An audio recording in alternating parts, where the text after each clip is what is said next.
Good afternoon, everyone. We are reporters. So, among your report karon is about fusion, overlapping, and interrelated ang katong mga elements nila. Before we start, manito sa tatanan para sa pag-angko. Okay. So, and then,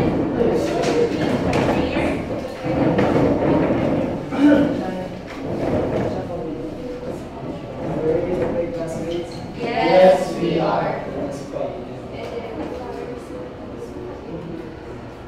Our Father, who art in heaven, hallowed be your name. The kingdom of God, thy will be done, on earth as it is in heaven. Give us this day our daily bread, and forgive us our sins, as we forgive those who sin against us. Do not bring us into test, but deliver us from evil. Amen.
So, for example, sa color theory. So, makita na ng picture? Yes. So, fusion in color theory is also called as a optical mixing. It refers to the blending of two or more colors nang dugol sila nila sa tawa. Makita niyo ba? Dugol kayo ang blue, ang violet, ang orange, mga red. So, dugol kaayo ang sa mga colors sa pagbutang sa artist. Then, another example is sa design and art. Naggamit siya lain-lain of shapes, colors. So, makita niyo, iba na sa tentacles, kapag tentacles sa octopus, yan, gagamit siya, din ng lain-lain circle, din wala ka buong color yung gamit, which is the red and the white. Now, sa music and sound, when it comes to fusion, it's either, ang ilang gigamit is metal and pop. So, ilan ang blending or nasa combination between kunang buha ka genre or lain-lain na genre. Ang tawag ana sa fusion, kung magamit o lain-lain genre is called hybrid genre or the fusion genre, which is magamit ang artist of electronic ba or ready iyang kuan gamit sa usa ka music. Example ani is, so para na itong example. Di mo makapalang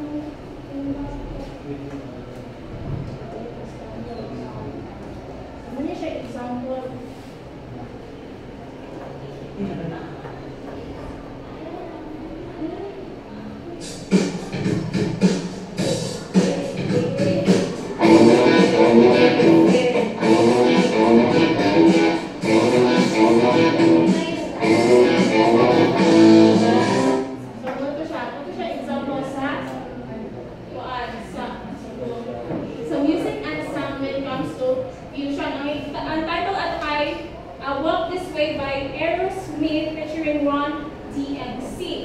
Which is ang pan-apis, katong, it is a collaboration dance hard rock with hip-hop. Nasabtan ka? Wala rin may inuutan na? Okay, so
something na? Ito sa color theory. Next is the design and art. So sa design and art is mix niya mga shade. So muna siya. Another, lain yung color sa usang ka shade. Like for example, gani siya. So, muna siya. Yellow. Then another nga, example is gani circle. Red yung color. Tapos, kung i-mix na doon katuan, ano red o galing yellow. So, muna siya. So, some music and sound. Music and sound.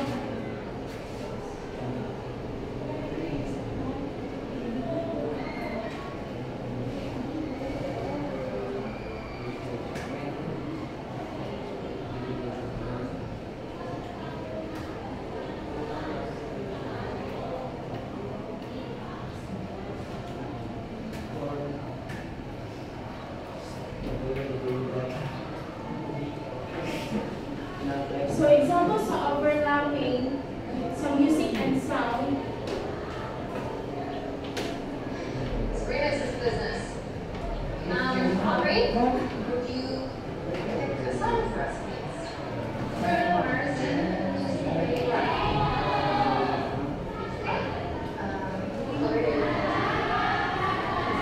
Wala ka na nung ano nga sa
Si Maria, una si Maria, tapos si Carolina.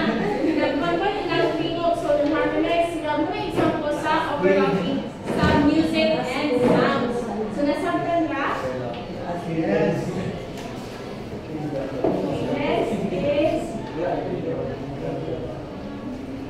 Next is interrelated. Please read everyone. Interrelated. Refers to interconnectedness and influence between different elements, forms, and concepts, such as the relationship between form and meaning. Artists and agriculture are the different art forms like performance and visual art. So when we say interrelated, this means that different things are connected and affect each other. An example ani is relationship between culture and art.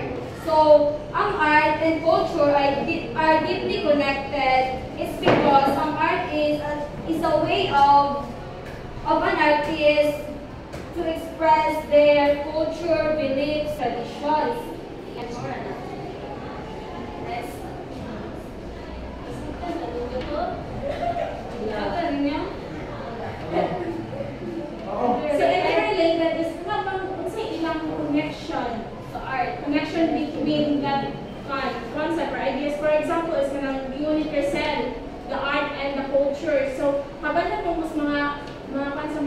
kay dara mo nila ma-express through painting or drawing ng ilang kung ano lang ilang mga ideas, emotions. For example, is kanina asa shirt. So, kung India,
Ito.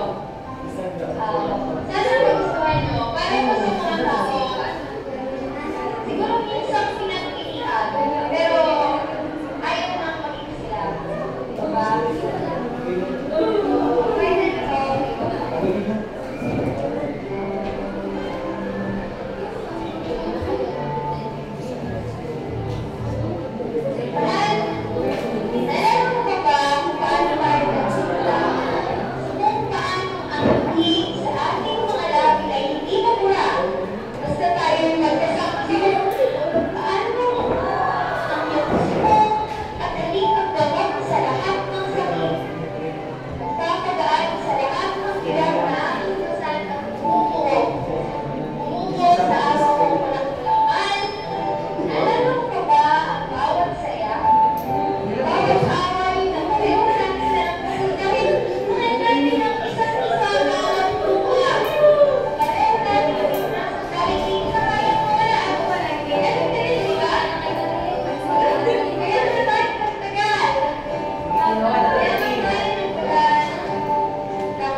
Actions and also different art forms. So, mag-usay pasabot kung mag-ingon ta multidisciplinary. Marcel, usay mag-ingon ta multidisciplinary. Multidisciplinary, ano kung ibaan, isang na ay workshop na ay harmonize na lain-lain ang tuan na ay good na tuan. Oh, thank you. So, mag-ingon sa multidisciplinary arts form, ano siya, when an artist combines different types of art like painting, music, dance, and theater into one creative work to express their ideas and emotions. So, nice example na ito. Ang visual.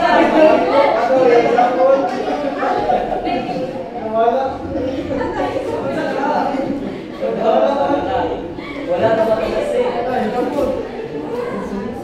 Ano, ipagay niyo na ako niyo. Ano to na? Sinta. Okay. Ano sa award? Dali ko kailangan na dali. Si Juan, ano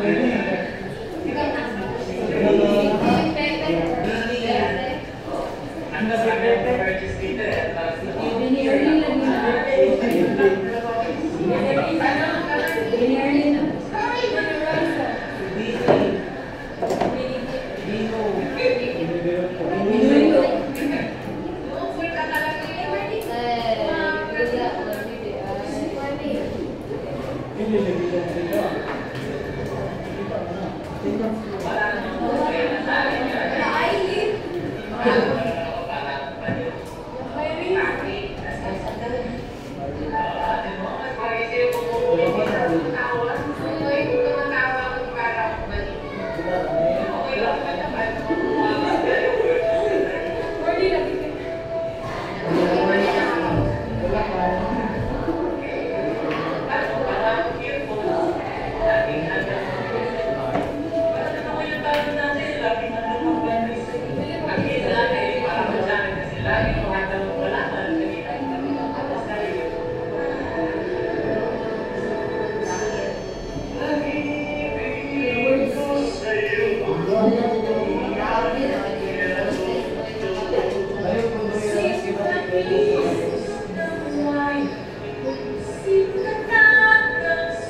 next is digital art. Bisa mo basa?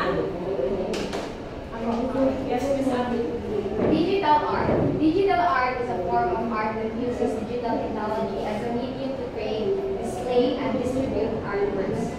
So thank you for that, Miss Abby. So digital art is an artwork na i-consciously create or present sa through the use of digital. So when we say digital, dito na magamit ng canvas, watercolors, mga lapis, ballpen, mga dito crayons. Digital ba? So mga technology.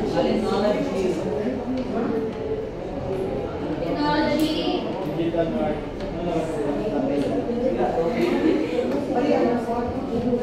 So examples of digital art.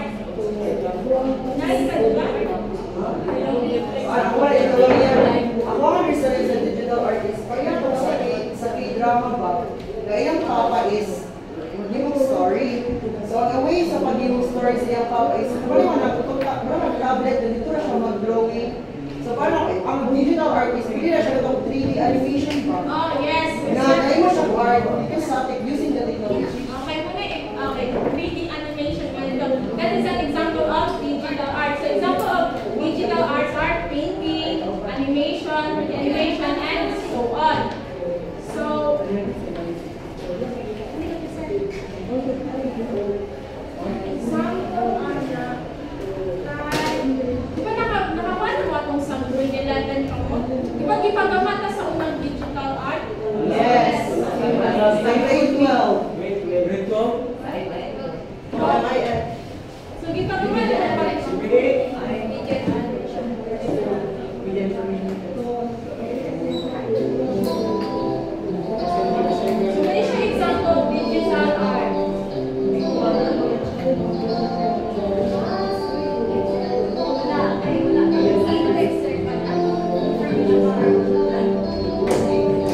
side and openness of communication. So thank you for that, Mr. Eres. So transcreation, it is a combination of translation and creation. So, ano yung sa transcreation is i-recreate na sa artist or individual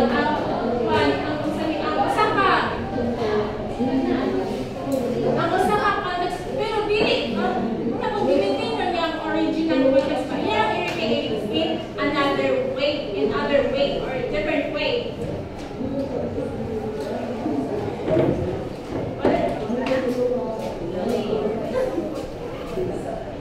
Music to text transcreation. Refers to the process of creatively adapting musical content, lyrics, themes,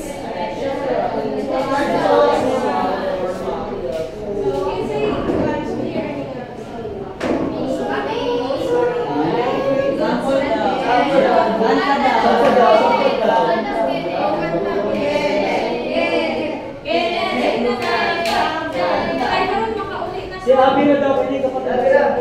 Give Abi. Kenneth of Jiva. Pabiga.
conveying the essence and message of dance performance through visual art, capturing its movements, emotions, and story in a static or dynamic visual form. Dance to visual. Dance to visual. So, when dance to visual is, ang mga performers, magsayaw sila, pwede silang lumitan o ng mga costumes, and dito, kung sa'y ilang team ba, o kung sa'y ilang ganahan mas, Conveying message. o, pwede nga naman ba, kung sa'y ilang saban, kung sa'y ilang sabot, ganahan silang mga costumes, may ano Ano dito. yung big dance na yan? Ato ko ato ba magkinatay na ito kayo? Anak. Ato kana-ana.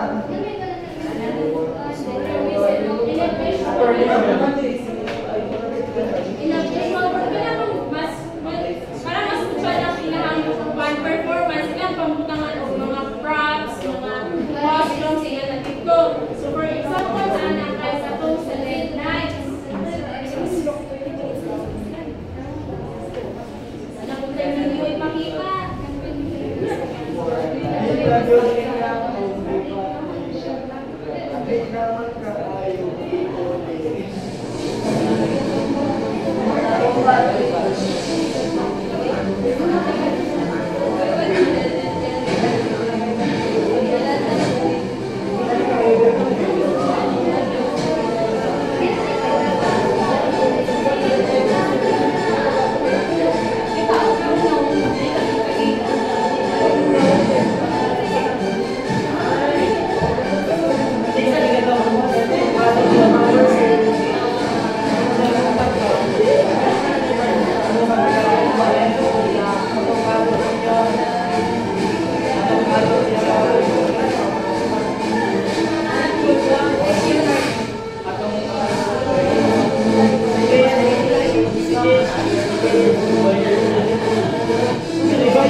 Ito ba galing, mag-perform sila using ito pa ang shadows nila. Nasa sa likod mag-perform with the lights. Sa stage is ang magklaro. Ito din ang shadows. Kasi ito.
India.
Yes.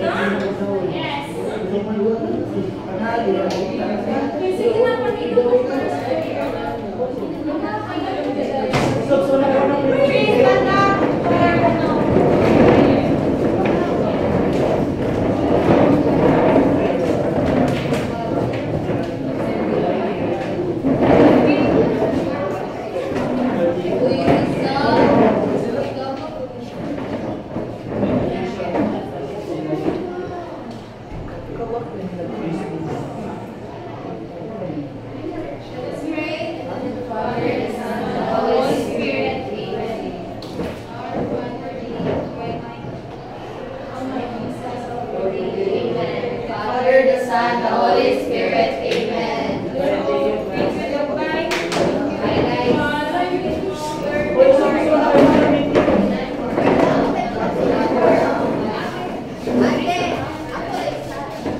Father,